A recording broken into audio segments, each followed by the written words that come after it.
Assalamualaikum warahmatullahi wabarakatuh. Salam sejahtera bagi kita semua. Perkenalkan, nama saya Trius Wargono, SPD MPD, dosen tetap pada program studi pendidikan guru pendidikan anak usia dini PG PAUD di Fakultas Keguruan dan Ilmu Pendidikan FKIP Universitas PGRI Argopuro Jember. Saat ini saya dalam proses mengikuti sertifikasi dosen yang diselenggarakan oleh Kemenristek Dikti gelombang 1 tahun 2025. Saya akan melakukan penyusunan dokumen pernyataan diri dosen dalam unjuk kinerja Tridharma Perguruan Tinggi atau PDD UKT PT di bidang pengajaran. Pada kesempatan hal ini, saya akan memaparkan salah satu mata kuliah yang saya ampuh, yaitu mata kuliah belajar dan pembelajaran. Mata kuliah ini berbobot 2 SKS dan mata kuliah belajar dan pembelajaran merupakan mata kuliah wajib dengan kode B.032 pada semester genap. Adapun deskripsi mata kuliah belajar dan pembelajaran, mata kuliah ini membahas konsep dasar belajar dan pembelajaran, teori-teori belajar, prinsip pembelajaran yang efektif, pendekatan dan strategi pembelajaran, serta peran guru dalam merancang dan mengelola proses pembelajaran. Mahasiswa akan memahami proses belajar secara teoritis dan aplikatif dalam konteks pendidikan khususnya anak usia dini. Capaian pembelajaran lulusan yang dibebankan pada mata kuliah CPL 1 menguasai konsep, prinsip, teori belajar dan pembelajaran anak usia dini serta implikasinya dalam proses pembelajaran. CPL 2 menguasai karakteristik perkembangan anak usia dini dan pendekatan pembelajaran yang sesuai. CPL 3 menguasai teknik perencanaan, pelaksanaan, dan evaluasi pembelajaran yang sesuai dengan kebutuhan anak usia dini. CPL 4 mampu merancang, melaksanakan, dan mengevaluasi pembelajaran secara mandiri dan bertanggung jawab. Untuk capaian pembelajaran mata kuliah atau CPMK, CPMK 1 mampu menjelaskan pengertian dan prinsip belajar serta pembelajaran. CPMK 2 mampu menganalisis teori-teori belajar yang relevan dalam dunia pendidikan. CPM 3 mampu merancang dan menerapkan berbagai model pembelajaran yang sesuai dengan karakteristik peserta didik dan tujuan pembelajaran. Untuk materi pembelajaran yang saya ampuh terdiri dari yang pertama, pengantar belajar dan pembelajaran. Yang kedua, karakteristik belajar. Yang ketiga, teori belajar behavioristik dan teori kognitif. Yang keempat, teori belajar konstruktivistik dan teori belajar humanistik. Yang keempat, prinsip-prinsip pembelajaran. Yang keenam, strategi dan pendekatan pembelajaran, metode penilaian, dan kaitan dengan capaian pembelajaran mata kuliah yang saya terapkan. Yang pertama, kehadiran itu memiliki bobot 15%. Yang kedua, UTS memiliki bobot 15%. Yang ketiga, presentasi dan tugas makalah 10%. Tugas pembuatan RPP 15%. 5. Simulasi mengajar atau refleksi diri 15%. Yang keenam, UAS mengerjakan soal 30%. Untuk metode pembelajaran yang saya gunakan melalui pendekatan ceramah, tanya jawab, diskusi, dan discovery learning. Untuk media pembelajaran yang saya gunakan, PowerPoint, RPP, Smart TV, laptop, dan sebagainya. Dan selanjutnya mari kita simak video pembelajarannya. Bismillahirrahmanirrahim. Assalamualaikum warahmatullahi wabarakatuh.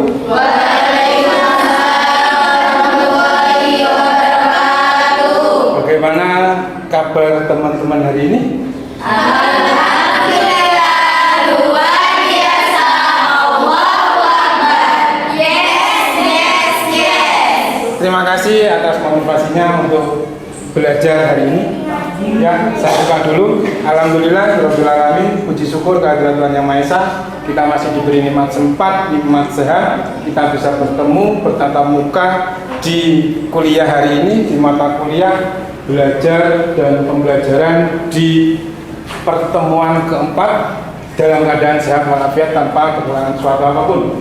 Kedua kalinya sholawat serta salam tetap tercurah limpahkan kepada junjungan Nabi besar Muhammad SAW. Saya banyak nanti di akhir kita mendapat syafaat beliau. Amin. Amin ya rabbal alamin. Oke, hari ini kita akan belajar tentang teori konstruktivistik dan teori humanistik. Ya. Sebelum saya mau masuk ke materi, saya mau mereview. Ya. Mereview teman-teman ya untuk pembelajaran yang minggu kemarin, apakah masih ada di dalam ingatan atau masih di luar kepala, gitu ya? Ya. Untuk minggu kemarin apa yang kita belajar? Ada yang bisa? Teori belajar behavioristik. Teori belajar behavioristik sama apa kemarin? Kognitif. Oke, terima kasih. Untuk teori behavioristik apa? Pengertiannya apa? Ada yang bisa menjelaskan? Ya. Perubahan perilaku seseorang yang dapat diamati, diukur dan dapat dinilai secara konkret. Ya, itu yang behavioristik. Berarti mungkin di situ ada rangsangan dan stimulus ya. Rangsangan dengan stimulus ya. Mungkin dari teori itu tokohnya siapa? Ada yang ingat? Mbak? Ya. Tokohnya yaitu ada Baudelaire, terus Trondheim, ya, terus Edwin Guthrie. Ya, Edwin Guthrie, terus Ivan Pavlov, ya. Trondheim apa hukumnya? Ada hukum Trondheim, ada hukum stimulus ya. Jadi kalau pembelajaran itu kalau ada stimulus itu pasti ada respon. Ya. Stimulus itu rangsangan dari luar, ya. Rangsangan dari luar. Nah, responnya apa? Berarti reaksi peserta didik itu mengalami perubahan. Ya. Jadi ada rangsangan, terus kita merespon, mereaksi, di situ ya. Itu hukum Trondheim. Terus yang kedua, siapa? Guthrie, ya. Guthrie. Apa? Ada yang ingat? Reward dan punishment. Ya. Jadi kalau pembelajaran itu ada reward, di situ ada punishment. Biasanya gitu, ya. Jadi kalau ada reward pasti ada punishment. Terus yang kedua Pavlov, ya. Ya, Pavlov. Mungkin ada yang ingat apa? Teorinya bagaimana?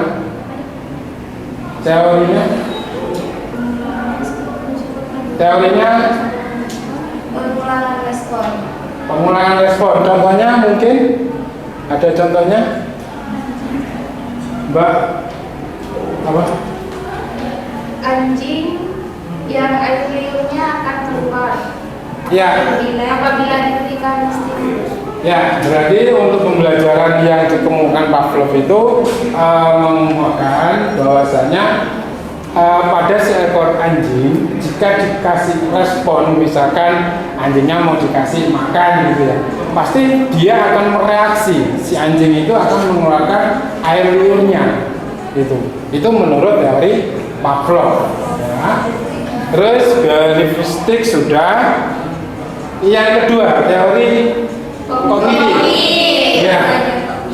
Apa teori kognitif, ada yang tahu? Masih ingat? Lebih menekankan pada pengetahuan dan pengalaman. Ya, teori kognitif lebih menekankan di pengetahuan dan pengalaman ya. Mungkin tokoh-tokohnya ada yang ingat? Ya, kemarin sudah disinggung kalau penyebutannya Jean, tulisannya Jean Piaget, cuman pembacaannya Jean Piaget. Masa minggu kemarin sudah lupa ya, Jean Piaget ya. Tolong diingat nanti biar nggak salah penyebutannya di luar ya. Dari kognitif ya, yang pertama Jean Piaget. Apa teorinya? Teori kognitifnya? Ya, di situ ada 4 tahapan ya, yang ditemukan oleh Piaget. Yang pertama apa? Sensor motor ya. Ini tahun berapa anaknya? Siswanya tahun berapa? Atau 0 sampai 2 tahun. Terus yang kedua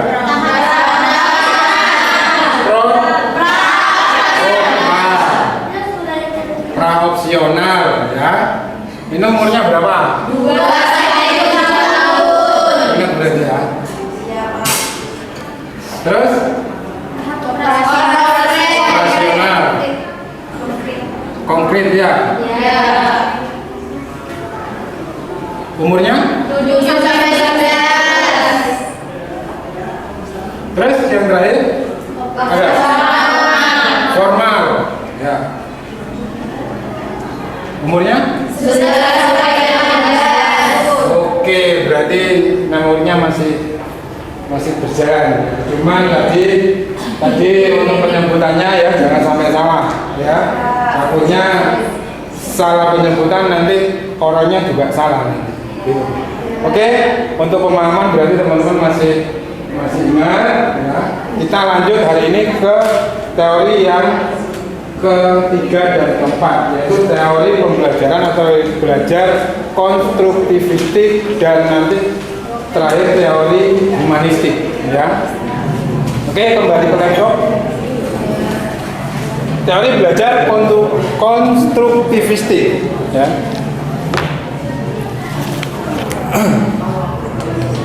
Ya, ini tujuan pembelajaran hari ini ya. Jadi sebelum kita mulai pembelajaran harus tahu tujuannya apa sih seorang dosen menyampaikan materinya ya. Itu yang pertama, menjelaskan teori konstruktivistik dan humanistik ya. Itu yang pertama. Terus yang kedua, mengidentifikasi tokoh dan prinsip utamanya. Seperti tadi, misalkan teori behavioristik itu tokohnya siapa, terus penemunya atau penemuannya itu apa, itu nanti kita bahas. Terus yang ketiga, menganalisis penerapan teori dalam pembelajaran ya. Nanti tujuannya pembelajaran ini apakah teori ini bisa diaplikasikan ke lembaga-lembaga teman-teman yang sudah mengajar gitu ya. Terus yang keempat, mengembangkan pendekatan yang sesuai bagi anak usia dini gitu ya. Itu untuk tujuan pembelajaran hari ini ya. Terus ini apa itu teori konstruktivistik?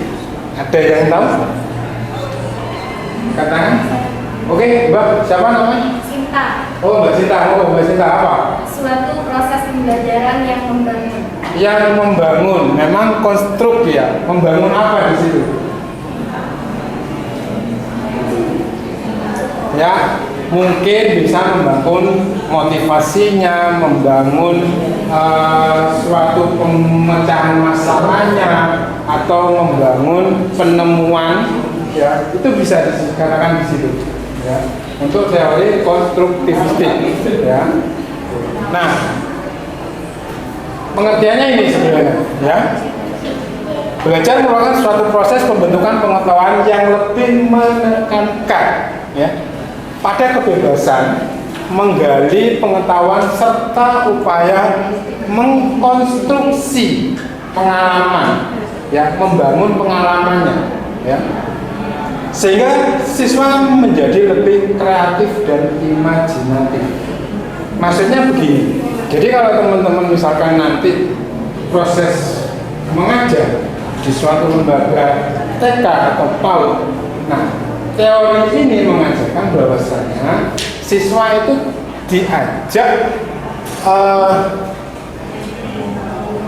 diajak kebebasan untuk mengungkapkan perasaannya, ya.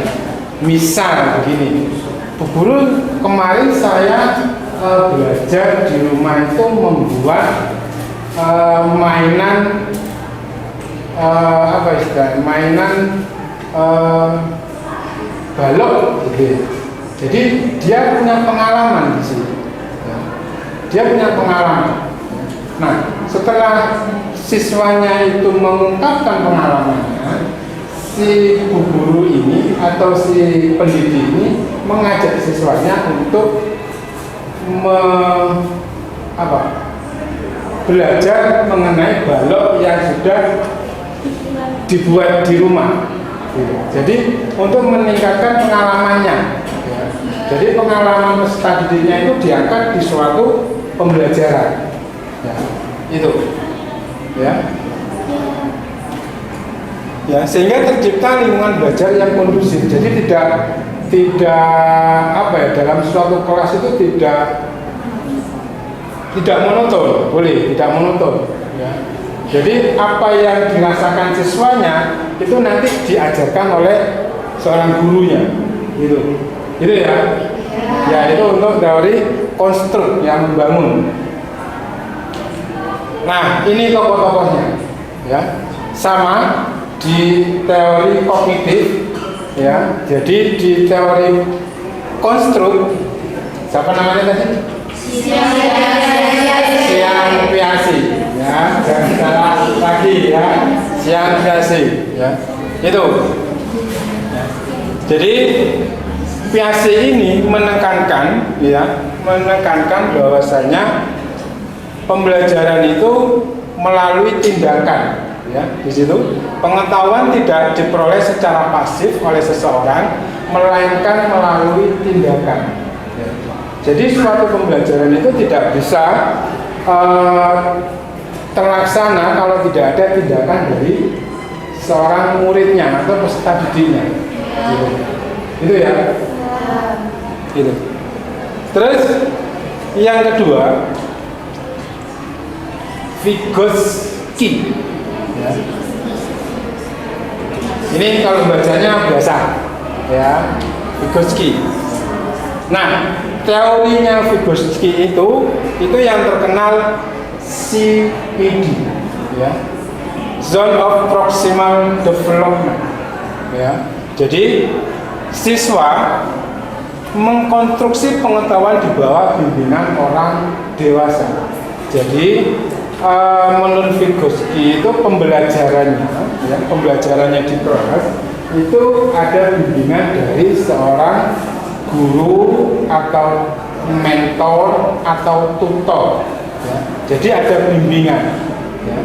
Ada bimbingan sedikit. Terus yang ketiga, John Dewey, ya. Nah, ini teorinya John Dewey ini belajar harus bersifat aktif, langsung terlibat pada siswa yang lebih dikenal dengan center learning, ya, berpusat pada siswa, ya. Jadi John Dewey ini mengumumkan bahwa pengalaman dan minat siswanya, ya. Jadi tadi kalau yang di John Piaget itu kan dia mengungkapkan pengalamannya, ya, pengalamannya saja, tidak ada minatnya. Tapi kalau John Dewey itu pengalaman sama minat. Jadi gini, siswa itu kalau punya pengalaman, saya punya pengalaman membuat balok angka di rumah. Itu hanya pengalaman. Cuman kalau minatnya, saya ingin belajar balok angka ini hari ini. Jadi minatnya itu ada, ya, minatnya ada. Minat untuk belajarnya, untuk mengetahui bagaimana sih balok angka itu atau balok huruf itu. Ya, itu yang dimuatkan John Dewey. Itu, ya. Sudah. Nah ini, ya, ini tujuan dari teori konstruktivistik tadi yang ditemukan oleh 3 tokoh tadi, ya. Yang pertama, adanya motivasi untuk siswa bahwa belajar adalah tanggung jawab siswa itu sendiri. Jadi siswa itu diberi tanggung jawab, ya, untuk proses belajar mengajar itu. Oke, tadi sudah implikasi, sekarang ke contoh. Apa sih contohnya teori konstruktivistik? Nah, ini contohnya kayak gini. Misalkan ada seorang peserta didik atau siswa, dia terpercik api, ya, contohnya itu terpercik api, ya. Dia akan merespon di situ, ya, bahwa api adalah sesuatu yang membahayakan, ya. Dia akan merespon, ya, akan merasa api itu membahayakan, ya, dan itu harus dihindari, ya. Nah, semakin dewasa pengalaman anak itu bertambah, ya. Dari kecil itu dia kena api, terus selama dewasa dia akan melihat, oh, api itu sangat berguna ketika melihat ibunya memasak menggunakan api, itu ya. Jadi skema kognitif atau skema pengetahuannya akan disempurnakan. Jadi yang awalnya api itu berbahaya, lama-kelamaan api itu sangat bermanfaat atau berguna, gitu. Itu ya, itu contohnya. Nah, oke, sampai di sini mungkin ada pertanyaan di teori yang konstruktivistik. Monggo, angkat tangan, namanya. Kan? Ada Pak tadi itu tentang contoh strategi pembelajaran berbasis. Jadi contoh strategi pembelajarannya dikaitkan dengan teori konstruktivistik. Mungkin ada yang tahu strategi pembelajaran. Ada yang tahu? Ya. Mbak izin menjawab, saya sendiri penasaran. Ya, Mbak Cindy. Kalau menurut saya sendiri strateginya itu ada 4 ya Pak. Yang pertama problem based learning atau problem based learning, pembelajaran pemecahan masalah. Boleh. Terus ada lagi? Yang kedua project based learning. Project based learning, pembelajaran berbasis proyek. Terus Discovery learning dan cooperative learning. Discovery learning apa? Pembelajaran penemuan langsung. Terus yang terakhir kooperatif. Apa kooperatif? Kelompok ya. Oke. Terima kasih, pertanyaannya cukup bagus-bagus ya. Tolong nanti diaplikasikan di lembaganya. Oke, untuk materi yang terakhir, perbandingan teori, ya. Perbandingan teori konstruktivistik dan humanistik, ya. Itu. Yang pertama fokusnya, ya. Jadi fokusnya di konstruktivistik itu proses kognitifnya, ya. Terus yang di humanistik itu potensi individunya yang ditonjolkan, ya. Itu untuk fokus pembelajarannya. Yang kedua, peran guru. Ya. Peran guru di konstruktivistik itu sebagai fasilitator, mentor, tutor. Ya. Kalau di humanistik itu hanya pendamping atau relasi atau teman sejawat boleh. Terus pendekatan pembelajaran konstektual berbasis masalah yang tadi menyangkut di strategi, ya, discovery learning sama kooperatif. Terus yang di humanistik itu personalisasi dan empati.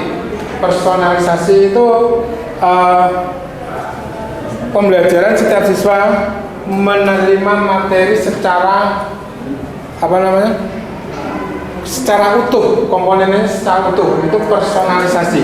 Kalau empati itu merasakan apa yang dirasakan orang lain, ya, empati, ya, merasa empati, mampu merasakan apa yang dirasakan orang lain. Terus peran siswanya aktif membangun pengetahuannya, ya, karena konstruk berarti dia lebih aktif. Yang humanistik aktif, sadar diri dan berkembang, ya, humanistik yang hubungan sama teman. Oke, itu perbandingannya. Oke, untuk pertemuan hari ini mungkin itu, ya. Jadi kesimpulannya, ya, kesimpulan pada pembelajaran hari ini teori konstruktivistik dan humanistik, yaitu yang pertama, kedua teori ini menempatkan siswa sebagai pusat pembelajar atau yang disebut student center. Itu. Terus yang kedua, relevan dalam pendidikan berbasis nilai dan karakter. Ya. Jadi kalau kurikulum Merdeka saat ini itu lebih cocok pakai teori ini, ya, karena berbasis nilai dan karakter. Terus yang ketiga, sangat cocok diterapkan dalam pembelajaran anak usia dini. Itu ya. Untuk kesimpulan hari ini. Terus terakhir,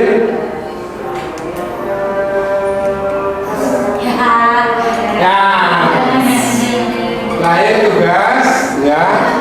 Tolong ini nanti diselesaikan, dicatat apa analisis dan implementasinya, ya. Tolong dicatat, dicari, ya, dibuatkan paper atau makalah, ya.